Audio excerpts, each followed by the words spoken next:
As Escrituras são, de forma apropriada, habitualmente chamadas de Bíblia, porque Bíblia, em grego, significa livros. A Bíblia é uma coleção de 66 livros, divididos em duas partes. Se abrirem as vossas Bíblias, logo no índice, vão ver que está dividida em duas secções maiores. O Antigo Testamento, ou a Antiga Aliança, e o Novo Testamento, ou a Nova Aliança. O Antigo Testamento é composto por 39 livros, escritos em hebraico, pequenas porções em aramaico. O Novo Testamento, ou a Nova Aliança, foi escrito originalmente na língua grega e, portanto, o texto que temos nas nossas mãos é uma tradução. A Bíblia é uma coleção única de livros. Foi escrita num espaço de tempo de cerca de 1500 anos. Tem dezenas de autores, para além de editores e amanuenses, em diversos contextos culturais e geográficos, da Ásia à Europa e à África. Escrita em diversos estilos literários, da prosa à poesia, mas também com diferentes tipos de texto. Lemos narrativa histórica, lemos literatura profética, entre outras. É de longe o texto mais copiado, mais traduzido e mais vendido em toda a história da humanidade. É inquestionavelmente o livro mais influente na nossa cultura. O livro mais estudado nas universidades ao longo dos séculos. A sua influência vai desde a literatura até às artes, da política ao direito, inevitavelmente, claro, da filosofia à religião. A Bíblia é um livro de tal modo importante que até mesmo aqueles que não são cristãos, mesmo aqueles que não seguem os seus ensinos, mesmo aqueles que não acreditam em Deus e não colocam a sua fé no Senhor Jesus, reconhecem a sua importância social, cultural e política. Mas também lhe reconhecem a sua riqueza literária e beleza estética. Escreveu Eduardo Lourenço, conhecido filósofo, e cito: a Bíblia é, no sentido mais forte, o código genético da nossa cultura. E se não for o código genético, será a herança cultural. Sem ela não percebemos nada do que fomos e do que somos. É a gramática do nosso imaginário, a fonte de onde brotam as nossas noções de justiça e de pessoa. Somos, queiramos quer não, disse ele, filhos deste texto. Ou ouçam as palavras de Fernando Pessoa, para muitos considerado o maior poeta português de todos os tempos, quando ele escreveu, e cito: a Bíblia é a mais alta expressão da literatura de todos os tempos. É a obra mestra da literatura universal. É a mais alta expressão da literatura. Ou ainda, imaginem, José Saramago, Nobel da Literatura, um ateu professo, mas que tem e teve de reconhecer, quando disse, do ponto de vista literário, a Bíblia é um livro extraordinário, de uma riqueza imensa. É um livro que deve ser lido por toda a gente, porque é um livro fundamental da nossa cultura. Não se pode compreender a nossa história e a nossa arte sem ela. Aquilo que quero, ao mesmo tempo que compreendam, é que o reconhecimento da sua singularidade, da riqueza histórica e literária da Bíblia, da sua até perfeição estética, da sua influência cultural. Notem, são apenas a ponta do iceberg. São a face visível de uma realidade transcendente e de uma verdade muito maior e muito mais importante, que é esta: a Bíblia é a Palavra de Deus. Todos os aspectos visíveis que tornam a Bíblia um livro único e universalmente reconhecido ganham um redobrado significado quando pensamos sobre esta verdade. A Bíblia é a Palavra de Deus. A Bíblia foi escrita por homens, notem. Foi escrita por homens, composta ao longo de mais de 1500 anos, diferentes línguas, géneros, culturas, geografias. Mas os livros que a compõem têm em comum o facto do seu autor último ser o próprio Deus. O Deus que se revelou progressivamente ao longo da história. Nas palavras do apóstolo Pedro acerca da confiança que nós temos nas Escrituras, ele escreveu, e lemos na segunda carta de Pedro, capítulo 1, versículos 20 e 21. Sabendo primeiramente isto, que nenhuma profecia da Escritura é de particular interpretação. Porque a profecia nunca foi produzida por vontade de homem algum, mas homens santos de Deus falaram inspirados ou levados ou movidos ou carregados pelo Espírito Santo. Como o apóstolo Pedro escreveu, a Bíblia não foi um plano humano. Não foi um homem nem um conjunto de homens que se lembraram e se sentaram a planear e a escrever estes textos como os temos nas nossas mãos. Foi o próprio Deus, foi o Espírito Santo que levou homens a escrever estas palavras. Embora a forma para nós seja um mistério, o facto é que nós sabemos que o Espírito Santo usou homens do seu próprio tempo, nas suas próprias línguas, com as suas capacidades e as suas personalidades, de maneira que as palavras que foram registadas possam ser verdadeiramente chamadas as palavras de Deus. Isto significa que a Bíblia é mais do que um livro religioso, mais do que um livro que fala sobre religião ou de meras experiências religiosas que homens registaram. Cada vez que lemos este livro, estamos a ler as palavras que o próprio Deus desejou que os autores escrevessem. As palavras de Deus. A Bíblia é a palavra de Deus. E precisamente por ser divina, nós podemos confiar na Bíblia. E este é um luxo, é um descanso que apenas podemos ter com estas Escrituras. Lembrem-se, vivemos num mundo de informação. Hoje a grande dificuldade não é o acesso à informação, como no passado era. Vivemos no mundo da internet, vivemos no mundo da inteligência artificial. O mundo produz mais informação numa hora do que aquela que nós vamos ser capazes de ler em toda a nossa vida. Mas é mais que isso, porque a grande dificuldade hoje é a confiabilidade da informação. Vivemos no mundo das fake news, dos deepfakes. Se no passado não podíamos acreditar em tudo que líamos ou ouvíamos, hoje não podemos sequer acreditar no que os nossos olhos veem. E é neste contexto que a Bíblia se destaca de qualquer outro livro alguma vez escrito. Porque a Bíblia é a palavra de Deus. E por isso mesmo ela possui esta natureza única. Ela é infalível e ela é inerrante. Quando nós dizemos que a Bíblia é inerrante, nós afirmamos que ela é isenta de erro em tudo aquilo que ela diz. Quando dizemos que a Bíblia é infalível, nós afirmamos que ela é incapaz de falhar no seu propósito. De que Deus se revelou com um propósito e que Ele cumpre sempre o seu propósito. Notem bem, a Bíblia não fala acerca de tudo o que há para saber. Mas a Bíblia é verdadeira e suficiente naquilo que ensina e naquilo a que se propõe. No meio de tanta desconfiança, no meio de guerra de palavras e verdade, a Bíblia é para nós cristãos o nosso porto seguro. A Bíblia é o lugar onde podemos lançar a âncora das nossas vidas, certos de que não vamos ser levados por ventos e marés, mas o local onde podemos confiar, de forma completa, de forma total. Finalmente, porque a Bíblia é a palavra de Deus, ela é relevante e ela é viva. A Bíblia não é uma relíquia histórica. Não é por acaso que passados 2000 anos desde que o último texto foi escrito, a Bíblia continua ainda hoje a ser lida, continua a ser estudada e milhões à volta do mundo continuam a seguir os seus ensinos. Mas por isso mesmo, quando dizemos que a Bíblia é inerrante, isso não significa que a Bíblia seja um livro frio. O texto da Bíblia foi forjado, se assim podemos dizer, no relacionamento de Deus com o seu povo. A Bíblia é um texto que pressupõe o relacionamento de Deus com a humanidade, em particular do seu povo. Notem, Deus não é um supercomputador. Deus não é como a inteligência artificial que debita a informação que depois nos é passada. Não, Deus é uma pessoa. E a Bíblia é a revelação de Deus por meio de alianças, por meio de um relacionamento que Deus estabelece com a humanidade, em particular com o seu povo. É exatamente por isso que nós lemos na carta aos Hebreus, no capítulo 4, nos versículos 12 e 13, estas palavras.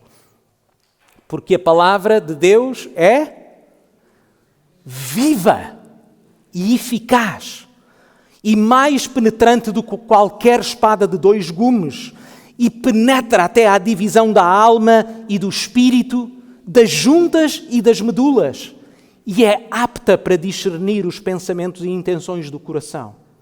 e não há criatura alguma que seja encoberta diante dele. Antes, todas as coisas estão nuas e patentes aos olhos daquele com quem temos de tratar. A Bíblia é a palavra de Deus. A Bíblia é a revelação que nos mostra e que nos ensina e que nos revela quem Deus é, mas também quem nós somos. E quando nós recebemos a Bíblia por aquilo que ela é, ela desnuda o nosso ser. Ela mostra tudo o que os outros não veem. Ela mostra tudo o que Deus vê. E é a partir daí que o Espírito Santo nos convence do nosso pecado, nos convence do juízo, da justiça. Mas o Espírito Santo também que nos é capaz de levar à salvação através da fé no Senhor Jesus. E porque a Bíblia é a palavra de Deus, queridos irmãos, ela deve ser digna do nosso temor. Quando lemos a Bíblia, nós sabemos que é o próprio Deus que fala. Queridos irmãos, a mediação humana, o facto de ter sido escrito por homens, não diminui a autoridade do texto. Assim como a ordem de um pai para um filho não perde a sua força simplesmente porque ela é transmitida através do outro filho, certo? Ou seja, quando eu digo a um dos meus filhos para dar uma ordem a outro filho e ele diz, o papá disse, não é a voz do irmão que ouve, é a voz do pai que disse. É a mesma coisa com as Escrituras, porque é a palavra do próprio Deus transmitida por homens, mas a mensagem que o próprio Deus desejou. Quando lemos a Bíblia, são as palavras do próprio Deus. As palavras de Deus através de Moisés, de Josué ou de David. Mas ouvir estas palavras é ouvir o próprio Deus. O que significa, cuidado, que rejeitar estas palavras é também rejeitar o próprio Deus. E por isso devemos ouvir o que as próprias Escrituras nos ensinam. Lemos em Provérbios 1, 7 e 9, 10. O temor do Senhor é o princípio do conhecimento. O temor do Senhor é o princípio da sabedoria. As palavras de Deus não são para ser desprezadas. As palavras de Deus não podem ser utilizadas como pretexto ou fora do seu contexto. Mas as palavras de Deus não podem também ser levadas com ligeireza. Como no famoso provérbio popular. Graças a Deus, muitas. Graças com Deus, nenhumas. Meu irmão e minha irmã, lembra-te disto e treme. Sempre que lês a Bíblia, Deus fala. Sempre que a palavra é ensinada ou pregada de forma fiel, Deus fala. Porque a Bíblia é a palavra de Deus, ela é também digna da nossa estima. Ela é a literatura mais importante alguma vez escrita. É por isso que os cristãos leem a Bíblia todos os dias. Nós procuramos lê-la, nós procuramos estudá-la para entender o que ela diz. Mas não é apenas isso, é também para aplicar à nossa vida. Porque quando Deus fala, nós queremos ouvir. Quando Deus fala, nós sabemos que é bom para nós e nós queremos obedecer. Os cristãos não leem e estudam a Bíblia, mais uma vez por mera obrigação ou apenas por dever religioso.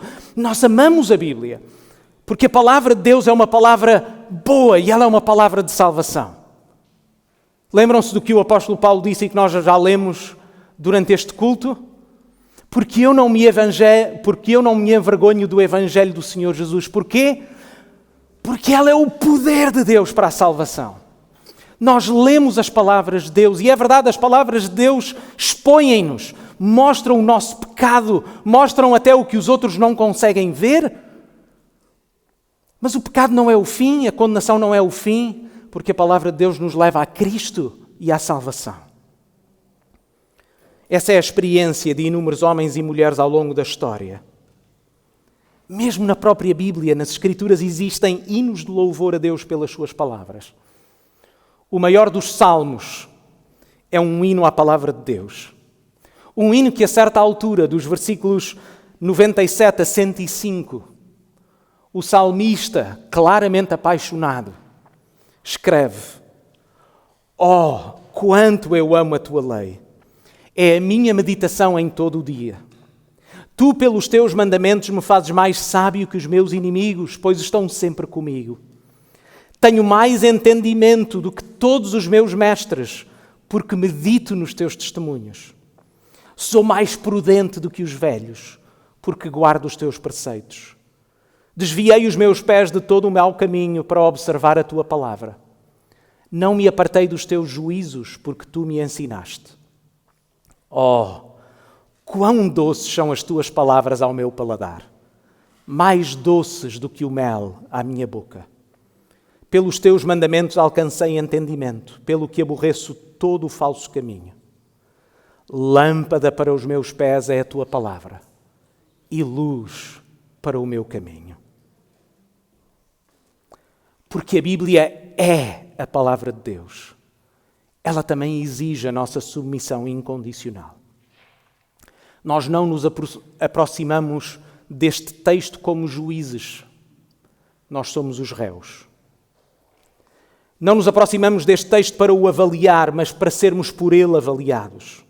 Quando estudamos a Bíblia, não é o texto que está na mesa das operações. Somos nós. O cirurgião é Deus. Ele utiliza a sua palavra no poder do Espírito Santo. Submeter-se às Escrituras significa reconhecer que quando a nossa opinião, quando os nossos sentimentos, quando a cultura do nosso tempo colidem com aquilo que lemos, e quando lemos assim diz o Senhor, é a nossa vontade que se verga. Se a Bíblia é infalível, a nossa submissão é absoluta, pois nela nós encontramos a única regra segura de fé e de prática.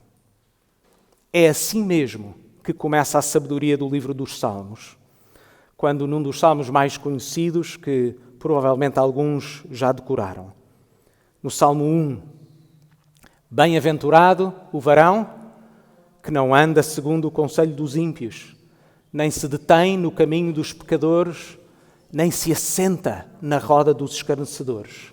Antes, tem o seu prazer na lei do Senhor, e na sua lei medita de dia e de noite.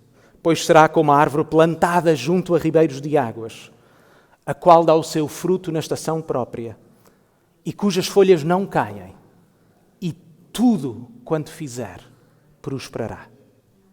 Queridos irmãos, este é o alicerce de tudo o que queremos. Este é o alicerce da nossa fé. Este é o alicerce da verdade. É a base que sustenta a vida desta igreja. Como a nossa confissão de fé afirma, é o primeiro parágrafo, intitulado das Escrituras. Quando nós afirmamos todos juntos, cremos que a Bíblia Sagrada foi escrita por homens divinamente inspirados, que tem Deus como seu autor, salvação como seu fim. Verdade sem qualquer mistura de erro no seu conteúdo, que nos revela os princípios pelos quais Deus nos julgará. E por isso é, e continuará a ser até ao fim do mundo, o verdadeiro centro da união cristã e o supremo padrão pelo qual toda a conduta, todos os credos e todas as opiniões humanas devem ser julgadas. Agora, uma das formas de entendermos a unidade e a diversidade das Escrituras é pensarmos na Bíblia como uma história com 66 capítulos. Tem 66 livros, pensemos neles como 66 capítulos, em que cada capítulo ocupa um espaço e uma função, em que cada livro contribui de forma única para a revelação completa de Deus. Isto significa que a Bíblia só pode ser entendida de forma completa quando cada livro é lido no seu contexto, no contexto dos outros 65 livros, certo? É ou não é a mesma coisa quando lemos um outro livro? As coisas só fazem sentido se lermos, por exemplo, um romance ou uma ficção, se o entendermos à luz do seu todo, com princípio, meio e fim. Embora a Bíblia não seja ficção, porque ela é verdade, porque ela é histórica, porque ela diz tudo aquilo que nós necessitamos saber e nela podemos confiar. Mas não podemos esquecer que cada vez que lemos um livro da Bíblia, muitas vezes o mais certo é que apanhemos a história a meio, certo? E devemos ganhar esta capacidade ao lermos as Escrituras de o lermos no completo do todo. Ao mesmo tempo, a Bíblia é a revelação progressiva de Deus ao longo da história. Certo? Deus não se revelou tudo e todas as coisas ao mesmo tempo. Ao longo das Escrituras, o Deus é o mesmo, a mensagem principal é a mesma, mas ela vai desenvolvendo progressivamente até chegar ao seu clímax, até chegar à sua conclusão, até chegar ao seu fim. Talvez uma forma de entender este desenvolvimento é pensarmos numa semente que é plantada. À medida que lemos a Bíblia, a semente vai germinando. Ela vai crescendo progressivamente até ser uma árvore completamente desenvolvida. E por isso a revelação de Deus desenvolve-se à medida que Deus se revela, à medida que Deus cumpre o seu plano de salvação. No início da revelação de Deus, no livro de Gênesis, nós temos a semente. Essa semente já tem o ADN. E esse ADN tem toda a informação necessária para que a árvore se desenvolva. Mas ali em Gênesis está numa forma de semente. É uma revelação progressiva que culmina em Cristo, no Novo Testamento. É exatamente assim que começa a carta aos Hebreus. Os primeiros 3 versículos da carta aos Hebreus, nós lemos assim: havendo Deus antigamente falado de muitas vezes e de muitas maneiras aos pais pelos profetas, referia-se ao Antigo Testamento, Deus falou muitas vezes e de muitas maneiras aos pais pelos profetas, a nós falou-nos nestes últimos dias pelo Filho, a quem constituiu herdeiro de tudo, por quem também fez o mundo, o qual, sendo o resplendor da sua glória e a expressa imagem da sua pessoa, sustentando todas as coisas pela palavra do seu poder. O Senhor Jesus é, por isso, o clímax. Mas notem, é também o centro de toda a revelação bíblica. É nele que toda a história faz sentido. É nele que a história se cumpre. Ele é a perfeita revelação do nosso Deus. É em Cristo que todas as promessas são cumpridas. É apenas em Cristo que a história se revela da forma mais completa e clara. Quando lemos o Antigo Testamento, vemos as promessas, vemos tipos, vemos sombras, muitas vezes pouco claras, mas no Novo Testamento, à luz do Senhor Jesus, as coisas que antigamente eram mais obscuras, elas ficam claras para nós vermos a realidade das coisas. Ao mesmo tempo, como já mencionámos, a revelação de Deus nas Escrituras é feita através do relacionamento de Deus com o seu povo. Em particular, a Bíblia está estruturada através de alianças. As 2 principais divisões da Bíblia, como já mencionamos, são o Antigo Testamento, ou a Antiga Aliança, e o Novo Testamento, ou a Nova Aliança. Queridos irmãos, Deus não se revelou apenas para sabermos coisas acerca dele. Deus não nos deu um livro de teologia sistemática. Deus não nos deu um livro apenas com as verdades que são afirmadas. Nós temos sim o relacionamento de Deus com o seu povo, na qual Ele se vai revelando e vai revelando o seu plano progressivamente, passo a passo. A Bíblia revela quem Deus é. A Bíblia revela quem nós somos. A Bíblia revela o que nos separa de Deus e como podemos ser reconciliados com Deus. A Bíblia revela-se a nós para nos ensinar, para nos encorajar, para nos consolar, mas também para nos corrigir e disciplinar.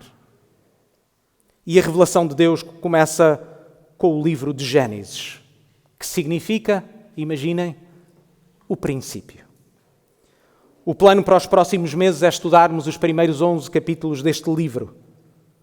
E perante tudo o que dissemos até este momento, deixem-me dizer que é difícil exagerar a importância destes capítulos na revelação bíblica. Pensem, se a revelação bíblica fosse uma casa, Gênesis 1 a 11 é a porta. Gênesis 1 a 11 é como o átrio que nos dá acesso a todas as outras assoalhadas, a tudo o que se vai desenvolver depois. Ali em Gênesis, nos primeiros 11 capítulos, vamos ver aquela semente com todos os temas principais que vão ser desenvolvidos ao longo da Escritura. E é por isso, por serem capítulos tão importantes, que vamos procurar estudá-los com cuidado. E convido-os a ler estes capítulos todas as semanas, em casa. Hoje desejo, no tempo que nos resta, apenas abrir a porta ou entreabrir a porta para espreitar o que nos espera. Convido-vos a abrir as vossas Bíblias no primeiro livro da Bíblia, no livro de Gênesis. Está na página 11 das Bíblias à vossa frente.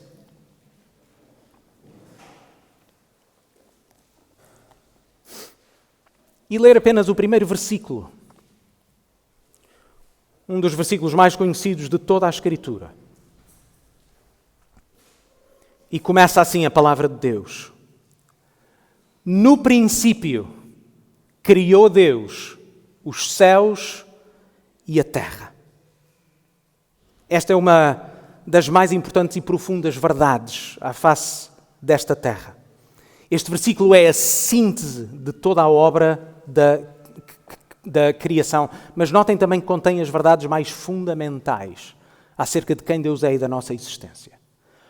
No princípio, criou Deus os céus e a terra. Deus é o sujeito desta frase. Ele é a primeira e a personagem principal de toda a história. Na verdade, este texto apresenta-nos um Deus que é transcendente. Notem, a história tem um princípio, mas Deus já lá estava antes do princípio, porque Ele é eterno. A matéria é criada, mas antes de haver matéria, Deus já era. Notem que para nós a eternidade está associada ao tempo, certo? Ao início e ao fim. A eternidade passada é como se algo não tivesse tempo para trás, a eternidade futura como se não tivesse tempo para a frente. Mas lembrem-se, quando nós dizemos que Deus é eterno, significa que Ele já existia antes de haver tempo. É por isso que Deus é transcendente, acima da nossa compreensão, porque nós somos meras criaturas, nós só conseguimos compreender as coisas dentro do espaço e do tempo onde fomos criados. Mas Deus é Deus. Deus está acima de todas essas coisas, porque foi Ele mesmo que criou o tempo. Esta simples frase, no princípio, criou Deus os céus e a terra, é a refutação de todas as ideias e filosofias que o ser humano inventou acerca de Deus e do mundo. Refuta o ateísmo, porque Deus existe, o politeísmo, porque um só Deus criou todas as coisas. Refuta o materialismo, porque a matéria teve um início e Deus precede esse início, se assim podemos dizer. Refuta o panteísmo, porque Deus é distinto da sua criação. Ele não se confunde com a sua criação. Mas notem que refuta também o determinismo, porque a criação é um ato da vontade divina. As coisas não surgiram de forma aleatória, mas Deus criou pela sua vontade. Nas palavras de Matthew Henry, que este mundo foi, no princípio do tempo, criado por um ser de sabedoria e poder infinitos, que existia antes do tempo e de todos os mundos. O primeiro versículo da Bíblia dá-nos um conhecimento sobre a origem do universo, mais seguro e melhor, mais satisfatório e útil do que todos os volumes dos filósofos.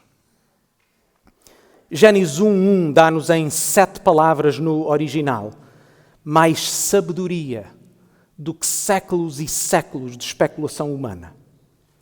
Notem como este texto afirma. Deus não sente necessidade de se defender, porque Deus fala e as coisas são criadas. A revelação de Deus apenas afirma, com uma simplicidade desarmante: no princípio, criou Deus os céus e a terra.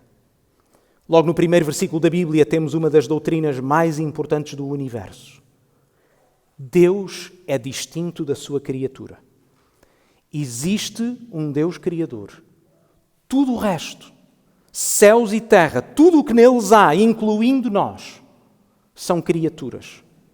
Ele é Deus eterno que cria todas as coisas, incluindo o tempo.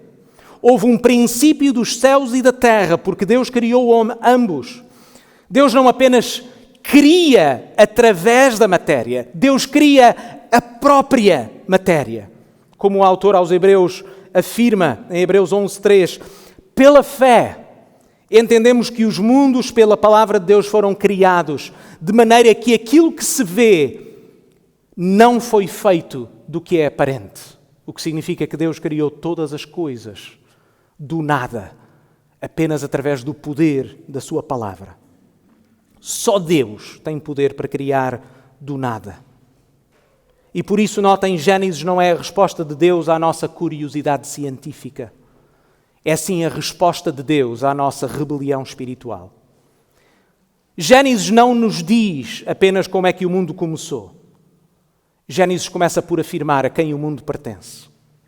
Gênesis 1:1 confronta não apenas todos os deuses que construímos, mas confronta, antes de mais, o facto que a nossa vida diária, ou na nossa vida diária, nós somos tentados a ser os nossos próprios deuses.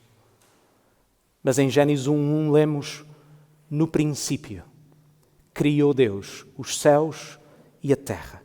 Os céus e a terra são uma linguagem figurada, nós chamamos a isto um merismo, ou seja, refere-se ao todo por meio das partes. Os céus e a terra, ou seja, tudo o que foi criado, tanto visível como invisível. Agora faz uma pequena pausa e quero que faças este exercício. Se necessário for, fecha os teus olhos. Imagina o cosmos. Imagina apenas as coisas visíveis. Imagina. Olha para o céu. Conta as estrelas, se as podes contar. Agora pensa nisto. Do cosmos conhecido, ou seja, até onde podemos conhecer. Calcula-se que existam 200 milhares de bilhões de estrelas no universo. Não dá para entender o que isso é, certo?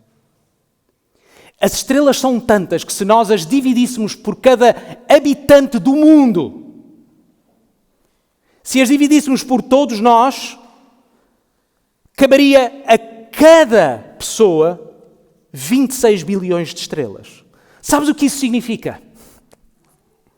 Significa que se quiséssemos contar as estrelas que nos caberiam a nós, uma por segundo, 1, 2, 3, 4, 5, nós demoraríamos mais de 800 mil anos só para as contar. Lembra-te que as estrelas são apenas uma pequena parte da face visível da criação de Deus. Que coisa extraordinária! Que é para nós tão difícil de abarcar. Uma criação à qual, com toda a tecnologia que o ser humano já foi capaz de desenvolver, nem sequer conhecemos o seu fim. Sabemos que o universo não é infinito. Sabemos que ele tem um fim, mas não sabemos onde é que ele está.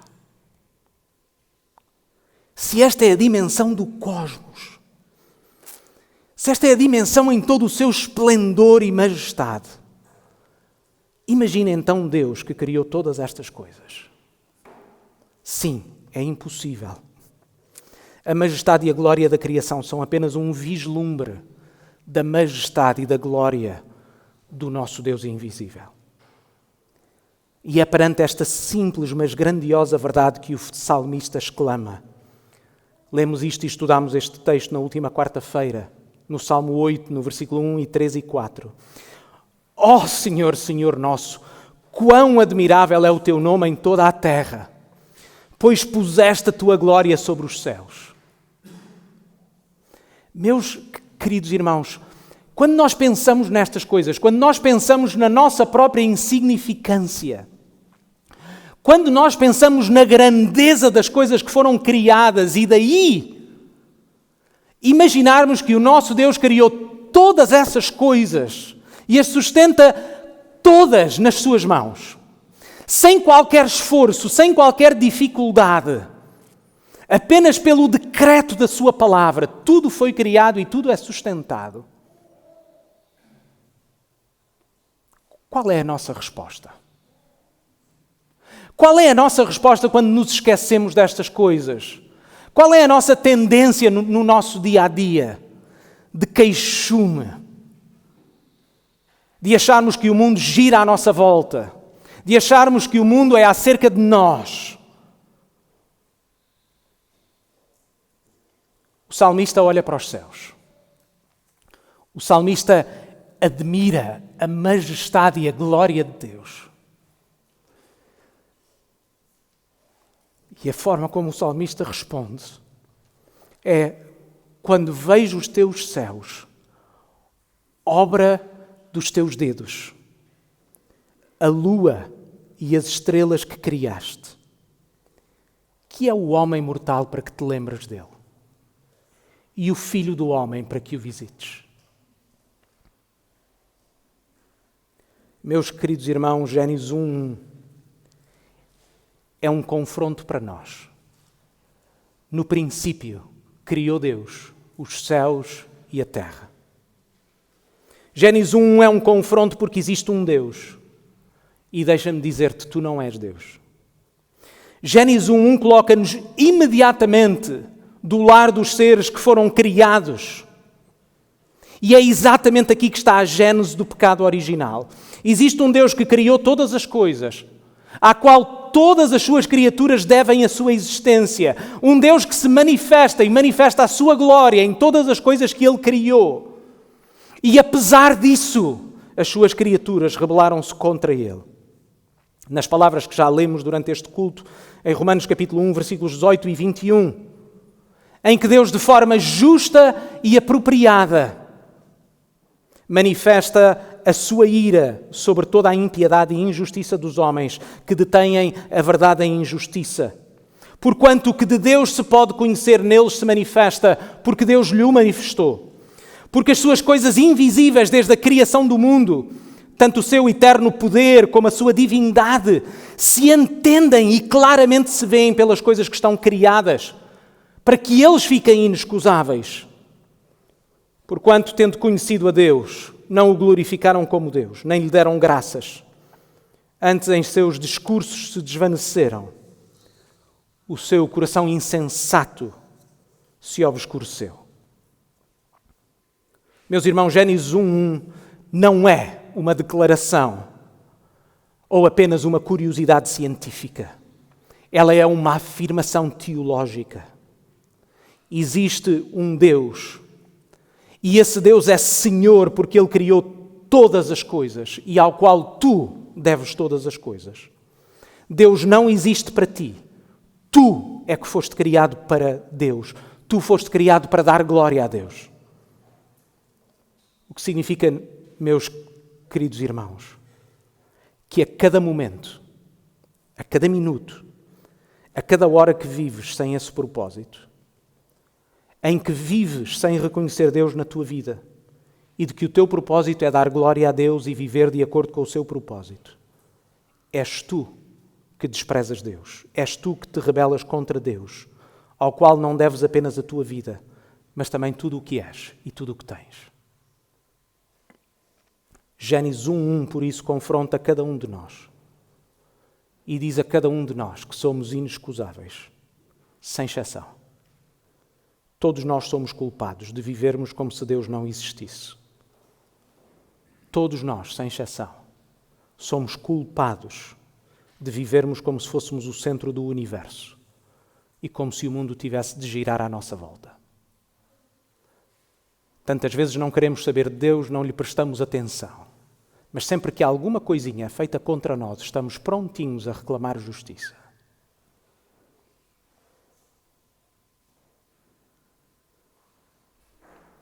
No princípio, criou Deus os céus e a terra. Mas deixem-me dizer que Gênesis 1 é também um consolo. É um consolo porque sabemos que o mundo não é o resultado de bilhões de anos de acaso, sem nexo ou propósito. É um consolo porque sabemos que existe um Deus que criou todas as coisas. É um consolo porque sabemos que esse Deus criou todas as coisas com uma intenção. Que existe um propósito para todas as coisas que foram criadas. Pensa nisto, tu não és um acidente cósmico. Tu não és simplesmente o resultado de bilhões e bilhões de anos de evolução. E voilà! Sem propósito, sem nexo, sem lógica, sem razão para existir. Nota nesta verdade maravilhosa. é que tu és o resultado da vontade do único Deus que criou todas as coisas. Que se existes, foi porque Deus planeou. Que se existes, foi porque um Deus perfeito e todo-poderoso planeou a tua existência com um propósito específico. Gênesis 1:1 é um consolo para nós, porque se Deus sustenta bilhões de galáxias com uma palavra, por que razão? Por que razão achamos nós, tantas vezes, que o nosso pequeno mundo se vai desmoronar se nós não estivermos no controle de todas as coisas? Gênesis 1:1 confronta-nos com o único Deus que nos afasta do trono que nós construímos para nós próprios. Mas, ao mesmo tempo, Gênesis 1 revela-nos e leva-nos ao encontro com o Deus soberano ao qual pertencem todas as coisas. Um Deus que criou todas as coisas de acordo com a sua vontade. Um Deus que, apesar da nossa rebelião, não nos abandonou, mas se revelou a nós. Isto significa que, para que a tua vida faça sentido, para que a tua vida tenha um propósito, o primeiro passo que tens de dar é de sair hoje mesmo do trono que usurpaste. Que hoje mesmo dês a Deus a sua glória e o trono que a Ele pertence. Que reconheças isso na tua vida. E por isso Gênesis 1:1 é um convite ao arrependimento. No princípio, criou Deus os céus e a terra. Permitam-me terminar com 3 exortações que espero que nos ajudem enquanto estudamos estes primeiros capítulos. Em primeiro lugar, ouve Gênesis 1:1 e arrepende da tua pretensão de querer ser Deus. Faz isso hoje. Faz isso hoje porque Deus não te abandonou aos teus pecados. Apesar da condenação que mereces. A Bíblia ensina-nos que Deus enviou o seu Filho, Deus eterno, com Ele. E que o seu Filho se fez homem, que viveu uma vida perfeita, que morreu na cruz para perdão dos nossos pecados e que ressuscitou ao terceiro dia para nos dar uma nova vida.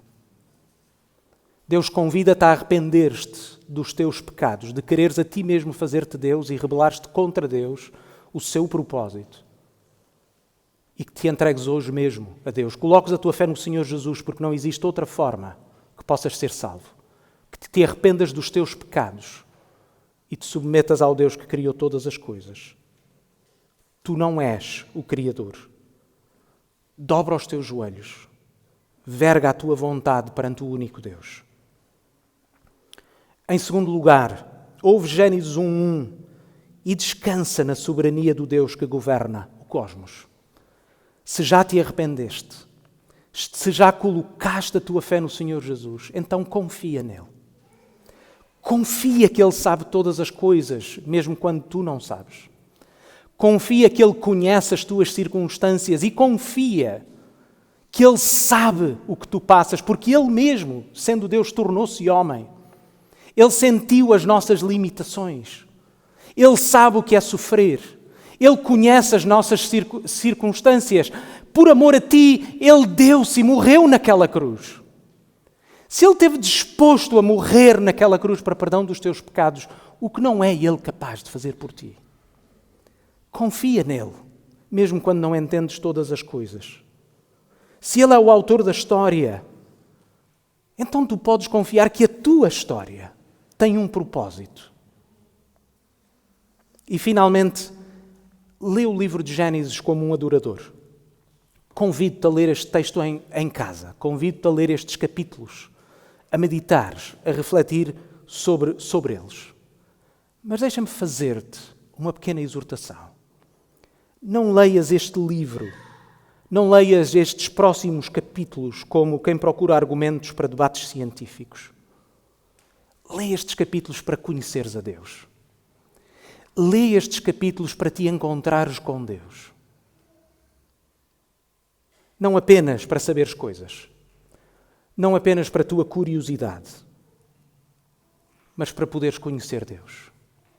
Porque a Bíblia ensina-nos que a vida eterna é esta: que te conheçam a ti, o único Deus verdadeiro, e a Jesus Cristo a quem enviaste. Vamos orar.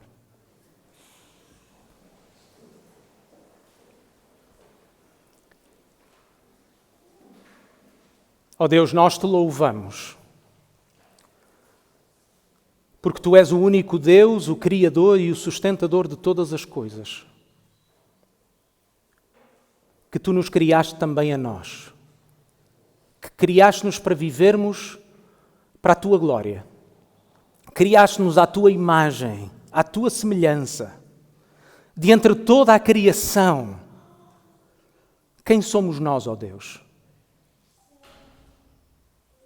Mas Tu nos criaste, deste-nos um propósito de vida e foste Tu também que nos deste uma nova vida em Cristo. Foste Tu que, apesar da nossa rebelião e do nosso pecado, enviaste o Teu Filho para perdão dos nossos pecados e nos reconciliar contigo. Ó Pai, nós Te pedimos que o Espírito Santo ilumine as nossas mentes para compreendermos a Tua palavra. Que o Espírito Santo trabalhe nos nossos corações. Que à medida que nós estudamos a Tua palavra, seja evidente a forma como não apenas crescemos em conhecimento, mas como a Tua palavra transforma as nossas vidas. Ó Pai, que o nosso amor por Ti aumente, que o nosso amor pela Igreja aumente, que o nosso amor uns pelos outros seja evidente.